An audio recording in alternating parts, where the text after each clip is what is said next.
the Atlantic Accord, which is a signed contract by the Government of Canada, and it changes it.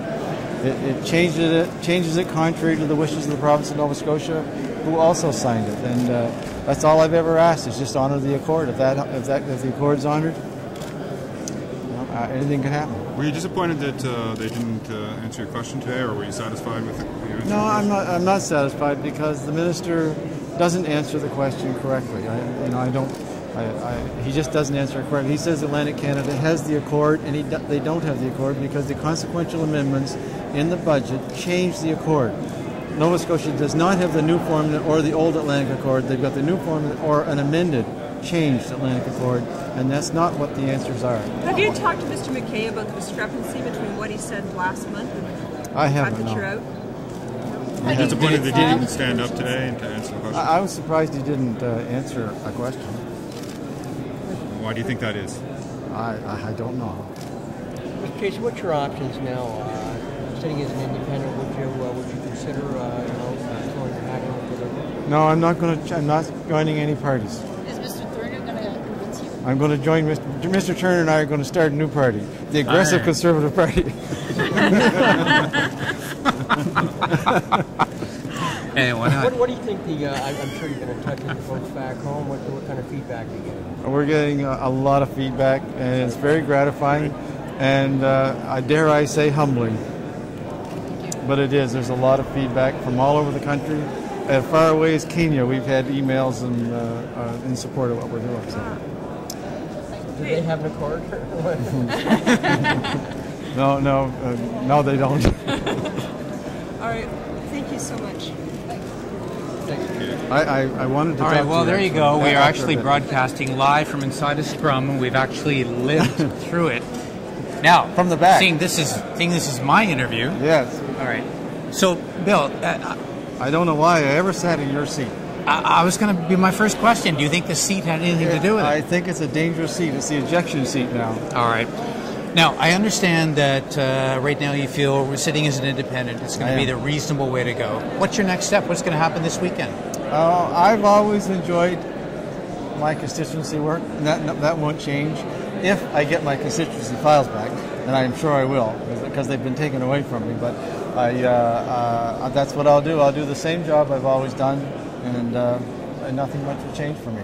All right.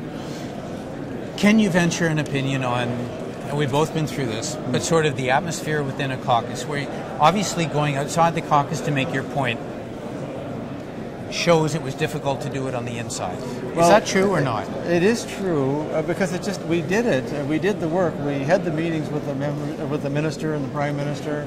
We made proposals. We made contact with the province. We got legal opinions. We did everything, and it didn't go anywhere.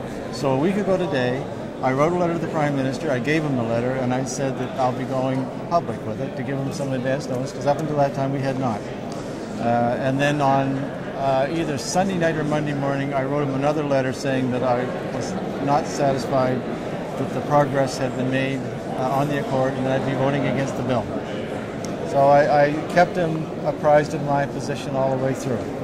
And right up to the last minute, had they said, okay, we'll honor the Accord, I would have voted for the budget. Bill, a few minutes ago you sat in a seat in the House of Commons as an independent, sort of the back row on the opposition side. I had the same experience. Did you find it daunting, or did you find it interesting, or what was the difference for you? I found it had more leg room. I was so surprised I could stretch my legs out. So the curtain behind you is quite flexible. But no, I feel right at home. As you know, we've sat in every corner of that House of Commons, and at one time or another over 15 years, I feel quite comfortable there. I feel comfortable anywhere in the House of Commons. I'm very proud to be there. Given the consequences of what happened yesterday, did you expect to be ejected from caucus so quickly? I hoped there wouldn't be, but I mean, it had to be a possibility. Did you try to get into caucus this morning? I didn't, no. They disconnected all my electronics, and they said publicly that I was ejected, and I didn't want to cause... I didn't want to get the media excited, you know. Get the media excited? I think it's a little late for that. Anyway, no, I just thought it was best I not go. All right. If you had to do this again, Bill, would you? Oh, absolutely. I just feel, I'm so glad I did it, because I would feel terrible today if I hadn't done it. There's no question in my mind at all. I feel totally comfortable with it because I know this is wrong. Garth, this is a signed contract by the Government of Canada. And when the Government of Canada signs a contract, it should be honored. It should be bulletproof. It should be gold-plated. And it doesn't matter where you live, whether you live in Nairobi or Tokyo or Halifax. A Government of Canada contract should be honored. This is a 12-year contract. We're only 2 years into it, and now it's gone. Bill, what's happened to you, and obviously what happened to me, shows a bit of a conflict between whether a member of Parliament is sent here to represent the constituents or sent here to represent a party and a leader. I mean, obviously you made a choice on behalf of the voters. That's a choice you have to make almost every day. Do you think more of us? Do you think more of us MPs should be doing that consciously? I think it shouldn't be up to us. The system should lighten up a little bit, and I mean, you shouldn't have to go through what I'm going through. This is very basic. Whether the Government of Canada signs a contract or not. You know something that gets me? I don't know how many hundreds of emails I've had.